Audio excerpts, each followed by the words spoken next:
तो चलिए आगे बढ़ते हैं इस वीडियो के टॉपिक के ऊपर। इसके पहले भी कुछ वीडियोस मैं पब्लिश कर चुका हूँ। वो वीडियोस अगर अब तक आपने नहीं देखे तो आप चाहिए तो हमारे चैनल के वीडियो सेक्शन में जाकर उन वीडियोस को देख सकते हो। यहाँ पर हम बात करने वाले केल्ट्रॉन टेक सॉल्यूशंस लिमिटेड इस कंपनी के शेयर के बारे में। इसका अभी का प्राइस 15 रुपये के करीब का आपको नजर आएगा। हल्की सी गिरावट इस स्टॉक में आज के दिन आपको देखने को मिल जाएगी।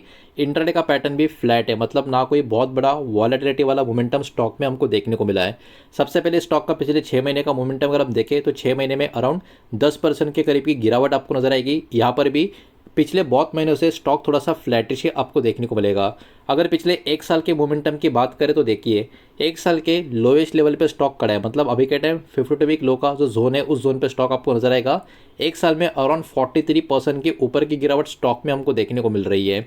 अब स्टॉक का लॉन्ग टर्म का पैटर्न जितना अवेलेबल है उतना अगर हम देखने की कोशिश करें तो लॉन्ग टर्म का पैटर्न भी अभी के टाइम ओवरऑल लाल में आपको इसलिए नजर आ रहा है बिकॉज लॉन्ग टर्म का पैटर्न देखने को मिल रहा है। लेकिन 2020 का जो गिरावट था उस गिरावट में स्टॉक देखो 2 रुपए के नीचे का प्राइस एडजस्टेड यहाँ पर बता रहा है, तो वहां से काफी बड़ा मूव ऊपर की तरफ करने के बाद फिर से करेक्शन में हमको देखने को मिल रहा है। लेकिन प्राइस माफ कीजिएगा चार्ट देखकर एक बात हमको ये भी समझ में आ जाता है कि स्टॉक में वॉलेटिलिटी काफी हाईएस्ट लेवल की है। गिरावट के बाद तेजी, फिर गिरावट, फिर तेजी, फिर गिरावट, फिर तेजी, फिर गिरावट, फिर तेजी, गिरावट, तेजी और गिरावट।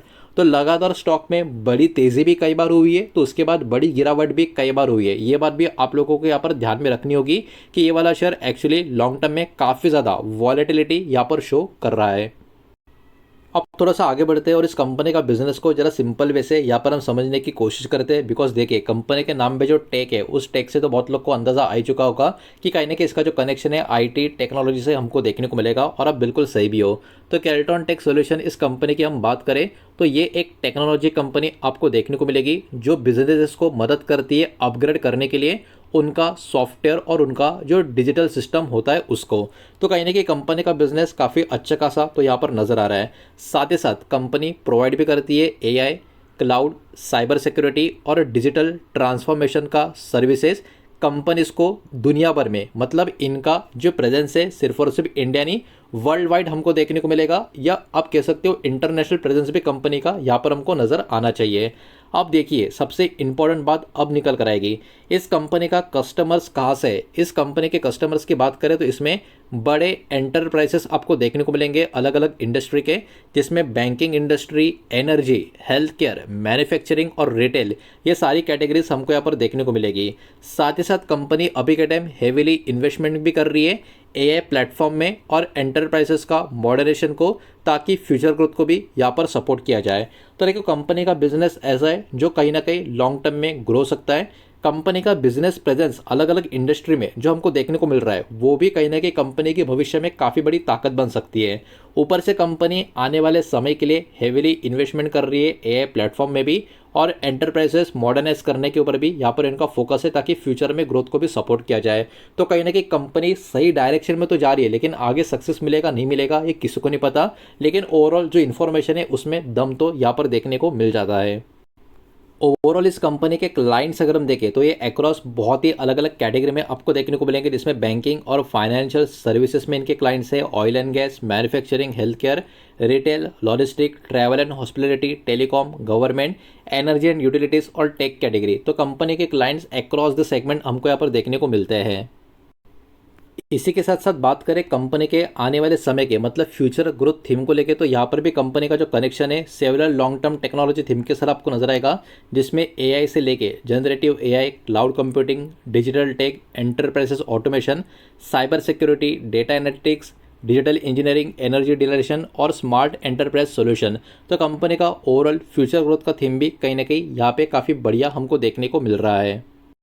और जो चीज़ शुरुआत में हमने दूसरे मिनट में देखी थी कंपनी का जो ओवरऑल बिजनेस का जो प्रेजेंस है कहीं ना कहीं इंटरनेशनल प्रेजेंस भी काफ़ी अच्छा खासा है, तो उसमें देखिए ये वाला इन्फॉर्मेशन हमारे काम आ सकता है समझने में कि कंपनी एक्चुअली सर्व करती है अपने कस्टमर को इंडिया में, ये तो हमको पता है। लेकिन इसके अलावा इंटरनेशनल प्रेजेंस में मेजर रीजन्स की बात करें तो नॉर्थ अमेरिका, यूरोप और मिडल ईस्ट में कहीं ना कहीं कंपनी को काफ़ी बढ़िया कस्टमर बेस आपको देखने को मिलेगा।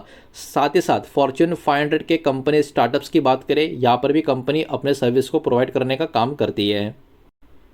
अभी चलिए थोड़ा सा आगे बढ़ते हैं और भी कुछ डेटा इस कंपनी का थोड़ा बहुत यहाँ पर हम देखने की समझने की कोशिश करते हैं। लेकिन आगे बढ़ने से पहले वीडियो को लाइक कर देना, वीडियो को शेयर कर देना, पहली बार चैनल पर आ चुके हो तो चैनल को भी सब्सक्राइब जरूर कर देना। अब देखिए कंपनी का मार्केट कैप है कितना, 792 करोड़ का, मतलब काफ़ी छोटा सा मार्केट कैप इस कंपनी का आपको नजर आएगा। तो ये स्मॉल कैप में भी काफ़ी छोटी micro cap nano cap type की कंपनी आपको नजर आएगी।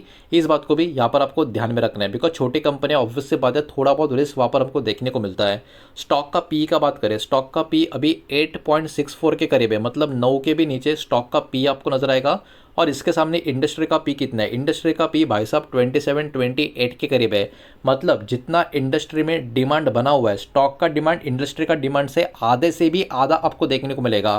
तो देखिए कहीं ना कहीं कंपनी अगर सही डायरेक्शन में कंपनी को पुश कर दी गई तो ये पी का जो गेम है वो भी कहीं ना कहीं इस कंपनी के फेवर में फ्यूचर में काफ़ी बड़े लेवल में आता हुआ नजर आ सकता है। लेकिन अभी के time compare to industrial demand stock का डिमांड काफ़ी कम हमको देखने को मिल रहा है। कंपनी का जो असेट है 1129 करोड़ का, काफ़ी अच्छा खासा नंबर देखने को मिल रहा है। प्लेज परसेंटेज यहाँ पर 15% के करीब का नंबर नजर आ रहा है। मतलब क्या कि कंपनी के जो प्रमोटर्स हैं उन्होंने अपने हर 100 शेयर्स के ऊपर अपने 15 शेयर्स गिरवी रखे हैं। अब थोड़ा सा आगे बढ़ते हैं और चेक कर लेते हैं कंपनी का प्रॉफिट एंड लॉस का स्टेटमेंट, कंसोलिडेटेड फिगर चेक करेंगे। जो भी नंबर यहाँ पर होंगे करोड़ में होंगे। पिछले 4 या 5 साल का जो डेटा अवेलेबल होगा उसको यहाँ पर हम चेक करेंगे। तो सब कुछ काट छाट के कंपनी का नेट प्रॉफिट पिछले 5 सालों का यहाँ पर हमको प्रॉपर तरीके से नजर आ रहा है, उसको देख लेते हैं। 5 साल पहले कंपनी का प्रॉफिट था 70 करोड़ का, काफ़ी अच्छी बात है। उसके बाद कंपनी आ गई काफ़ी बड़े लॉस में, सीधा 127 करोड़ का लॉस इस कंपनी को हो गया। लेकिन उसके बाद देखो कंपनी ने बाउंस बैक किया, कंपनी का प्रॉफिट हो गया 64 करोड़ का। उसके अगले साल कंपनी का प्रॉफिट और बढ़ गया 80 करोड़ का। और पिछला फाइनेंशियल ईयर कंपनी का प्रॉफिट और भी इंक्रीज होता हुआ हमको देखने को मिल रहा है। तो काफ़ी इंटरेस्टिंग बात है। 4 साल पहले कंपनी को बहुत बड़ा लॉस हुआ था, लेकिन उसके बाद उस लॉस को रिकवर करने के बाद कंपनी सिर्फ प्रॉफिट में आई नहीं बल्कि प्रॉफिट भी एवरी ईयर अपना ऊपर की तरफ लेकर जाने में कामयाब हो चुकी है। तो ये वाली कंपनी प्रॉफिट मेकिंग के साथ साथ अभी के टाइम प्रॉफिट ग्रोइंग कंपनी हमको यहाँ पर देखने को मिल रही है। अब आगे बढ़ते और बात कर लेते कंपनी के शेयर होल्डिंग पैटर्न के बारे में। मार्च 2026 का पैटर्न यहाँ पर अवेलेबल है और कुछ मिनट पहले हमने देखा था 15% के आसपास का प्लेज होल्डिंग प्रमोटर का देखने को मिल रहा है। अब ओवरऑल प्रमोटर की होल्डिंग में देखो बहुत बड़ी नहीं है, 37.67% की आपको नजर आएगी। अब तक जितना भी डेटा हमने देखा था सारा का सारा डेटा काफ़ी प्रॉमिसिंग नजर आ रहा था। लेकिन शेयर होल्डिंग पैटर्न ऑब्वियस सी बात है वो कॉन्फिडेंस देने वाला पैटर्न आपको नजर नहीं आएगा, बिकॉज प्रमोटर की होल्डिंग थोड़ी कम आपको नजर आएगी। एफएस की होल्डिंग 1.04% की आपको देखने को मिलेगी। हालांकि बहुत ही छोटे आप कह सकते हो मार्केट कैप वाला स्टॉक है, इतने छोटे स्टॉक में तो एफएसडीएस की होल्डिंग कभी देखने को मिलती नहीं है। लेकिन फिर भी इस कंपनी के स्टॉक में एफएस की होल्डिंग थोड़ी सी हमको नजर आ रही है। पब्लिक होल्डिंग यहाँ पर 61.30% की हमको देखने को मिल रही है। मतलब इस कंपनी के जो मेजॉरिटी शेयर होल्डर्स है वो कहीं ना कहीं पब्लिक होल्डिंग हमको देखने को मिल रही है। तो देखिए ओवरऑल कंपनी का बिजनेस काफ़ी बढ़िया हमको देखने को मिल रहा है। कंपनी का बिजनेस ऐसा है जो इसका पोटेंशियल लॉन्ग टर्म में ग्रोथ का काफ़ी अच्छा खासा देखने को मिल सकता है। कंपनी अभी के टाइम काफ़ी बढ़िया प्रॉफिट भी कर रही है। तो कहीं ना कहीं बहुत सारे ऐसे रीज़न हैं जिनके ऊपर जिस वजह से इस स्टॉक के ऊपर आप चाहे तो अपना खुद का भी एक फोकस रख सकते हो। हालांकि जो भी इन्फॉर्मेशन मैं आपके सामने यहाँ पर प्रोवाइड कर चुका हूँ ये किसी भी तरीके का इन्वेस्टमेंट का एडवाइस नहीं है, स्टॉक का रिकमेंडेशन नहीं है। इस बात को यहाँ पर आप ध्यान में रखें। सिर्फ और सिर्फ एजुकेशनल इन्फॉर्मेशनल न्यूज़ पर्पज़ के हिसाब से ही सारा का सारा डेटा मैंने आपके सामने यहाँ पर पेश किया है। उम्मीद करता हूँ वीडियो समझ आया होगा, पसंद आया होगा तो वीडियो को लाइक करें, दोस्तों से शेयर करें। पहली बार चैनल पर आ चुके हो तो सब्सक्राइब भी कर देना। और कोई भी स्टॉक में निवेश करने से पहले खुद की स्टडी रिसर्च जरूर करें, फाइनेंशियल की सलाह जरूर लें। मिलते हैं नेक्स्ट वीडियो में, धन्यवाद।